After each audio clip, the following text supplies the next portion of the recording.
The smell comes first, iron mixed with damp earth.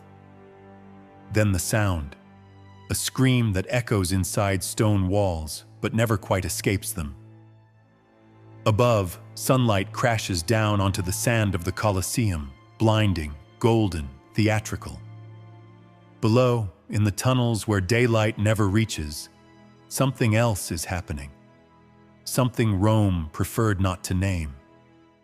We talk about gladiators as tragic heroes, enslaved warriors, men forced to fight and die for the pleasure of the masses. Their names survive in mosaics and inscriptions. Their deaths are retold as spectacle, courage, brutality. But there is another story, one the textbooks rarely mention. A story about the women who were captured. The women gladiators did not meet in the arena, but beneath it, in the cells under the sand. A story about what Rome did with its female prisoners, and what the gladiators, those men reshaped into weapons, did to them. Before we descend into those forgotten tunnels, support this channel dedicated to the silenced truths of history. Subscribe and leave a like. It's a small gesture, but it allows us to keep uncovering what empires tried to bury along with their victims. The official version is comfortable. It says Roman women were protected by law, that gladiators were strictly controlled, that the empire operated under moral codes. But the documents tell another story, one written in testimonies that survived by accident, in private letters that were never meant to last, in cold administrative records that reveal horror without meaning to. In an accounting fragment found in the archives of Pompeii, dated around 62 CE, a lanista, the owner of a gladiator school, records the purchase of 12 barbarian females at a reduced price for recreational use by the fighters. The line continues with the same indifference used to record livestock. Cost to be recovered within 6 months through private rentals. Private rentals. 2 words, and an abyss opens beneath them. Rome did not see captured women as people. They were war spoils, merchandise, flesh. When Roman legions invaded Gaul, Germania, Britannia, North Africa, the men were killed or enslaved for hard labor. The women were assigned different fates. Some became domestic servants in wealthy homes. Others were sent to public brothels. But there was a third destination, less documented and far darker. The gladiator schools, the ludus, needed to keep their fighters motivated, controlled, rewarded. Gladiators were expensive investments. Training, food, medical care. Lanistas poured fortunes into men who were trained to kill and knew they would likely die in their next fight. These men were dangerous. Rebellions happened. Spartacus nearly tore the Republic apart. Rome learned. Keep them fed. Keep them satisfied. Keep them obedient. The prisoners were part of that system. In the underground levels of the Ludus Magnus, the largest gladiator school in Rome, directly connected to the Colosseum by tunnels, archaeologists found small, narrow cells with chains bolted into the walls.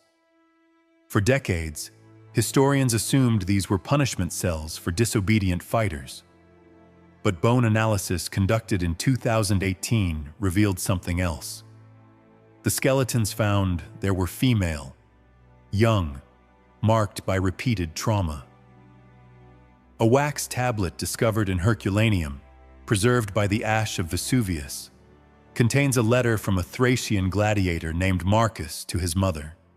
He writes about his training, his routines, his fights, and then, almost casually, he adds, "After victories, they give us the barbarian women. They say it is our right, our reward. But their eyes haunt me even when I sleep. Their eyes haunt me." There was a hierarchy even in horror. Veteran gladiators, those who survived multiple bouts, earned privileges, better quarters, better food, first access to the prisoners. Novices received what remained, but everyone participated. Refusal was seen as weakness, and weakness in the gladiator world meant death. The women had no names in the records. They were identified by origin. The Gaul, the German, the Briton, sometimes by appearance. The blonde, the tall one, the one with the scar on her face. They stopped being people long before reaching the ludus, when Roman soldiers captured them, when chains closed around their wrists, when hot iron burned ownership into their skin. By then, Rome had already decided they did not matter. A Roman physician named Galen, who worked as a surgeon in gladiator schools around 165 CE, left detailed medical notes. He described treatments for combat wounds, specialized diets, recovery exercises. And buried among these clinical observations is a short, disturbing passage. The females kept on the second lower level frequently develop fevers resistant to treatment. I recommended isolation, but the owners insist the cost of replacement is lower than the cost of prolonged care. The cost of replacement is lower. Galen was speaking about human lives with the same detachment a farmer might use for sick animals. And there was something even darker. Something Rome turned into spectacle. It wasn't only gladiators who used these prisoners.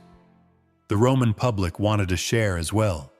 In the Colosseum, at chariot races in the Circus Maximus, during public festivals, they wanted to participate in the degradation. There was a form of execution Rome practiced that textbooks rarely mention. Damnatio ad bestias, condemnation to the beasts. Criminals, prisoners of war, Christians were thrown into the arena with lions, bears, tigers. The crowd loved it. But there was a more cruel variation. Female prisoners, especially those of high status in their original societies, daughters of tribal chiefs, priestesses, captured queens, were subjected to theatrical executions.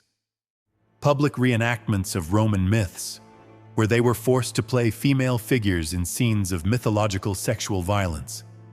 Pasiphae and the bull, Leda and the swan, Europa abducted. The Roman historian Suetonius, writing about Emperor Nero, describes one such event. He ordered a British prisoner of noble family to be dressed as Princess Andromeda and chained to a post in the arena. Then he released a gladiator dressed as Perseus, but instead of saving her, commanded that he possess her before 50,000 spectators. 50,000 people, watching, applauding. Rome didn't just permit this violence, it aestheticized it, turned it into myth, into art, into divine entertainment. And the gladiators, were they victims or perpetrators? The answer is both. And that is what makes the story so disturbing. The gladiators were enslaved men, captured, bought, forced to fight to the death. They had no freedom, no future beyond the next match. Many were brutalized from childhood, trained to kill, numbed to suffering. They were human weapons forged by Rome. But they were still men. Men who, when given even temporary power, used it on those even more vulnerable. The prisoners were not their enemies, not combatants. They were terrified women. And still, most gladiators accepted the reward offered to them. On the wall of a cell in the ludus of Capua, a piece of graffiti was found. It reads, "Victory over 10 men in the arena? Defeat every night when I close my eyes." Beneath it, in different handwriting, someone added, "The gods judge us not by what we are forced to do, but by what we do when no one forces us." No one forced them. The Lanistas offered the women as rewards. Yes, but refusal was possible. Some did refuse. A Greek gladiator named Nicomedes requested to be whipped instead of accepting a Gallic prisoner. He was mocked by other fighters, called weak, called a woman. But he chose humiliation over violence. Most did not. The system was perfect in its cruelty. Rome took victims and turned them into perpetrators, took brutalized men and gave them others to brutalize. And so the cycle continued. Justified, normalized. The women who survived, and few did, were eventually discarded, sold to the cheapest brothels, sent to mines, to remote farms. Some simply vanished from the records. There are no graves for them, no memorials, no names carved in stone. Rome built triumphal arches to celebrate conquest, raised statues to generals, minted emperors onto coins. But the women who passed through the tunnels beneath the Colosseum, those offered as rewards to victorious gladiators, those violated before cheering crowds, Rome chose to forget. And for centuries, so did we. We agreed to that forgetting, quietly, comfortably. As historian Mary Beard, a specialist in ancient Rome, once wrote, "The greatness of Rome was built on a sea of suffering we prefer not to examine too closely. Because if we really look, truly look, we begin to recognize something unsettling. The mechanisms Rome used to dehumanize did not vanish with the empire. They merely changed shape. Those mechanisms survive whenever we turn people into abstractions, when we label them barbarians, enemies, invaders, criminals, when we decide certain groups deserve less dignity, fewer rights, less compassion. Rome said its prisoners were less than human because they were outsiders, because they were conquered, because Rome believed it possessed a divine right to dominate. Under that logic, any violence became acceptable, any horror became order. The gladiators told themselves they deserved those women, that it was their right, their reward for risking death in the arena.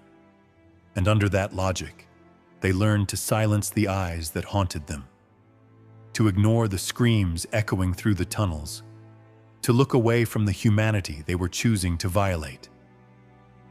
The most frightening truth about Rome is not that it was cruel. Many civilizations were cruel. The most frightening truth is that Rome's cruelty was systematic, organized, normalized. Rome transformed violence into institution, into spectacle, into culture.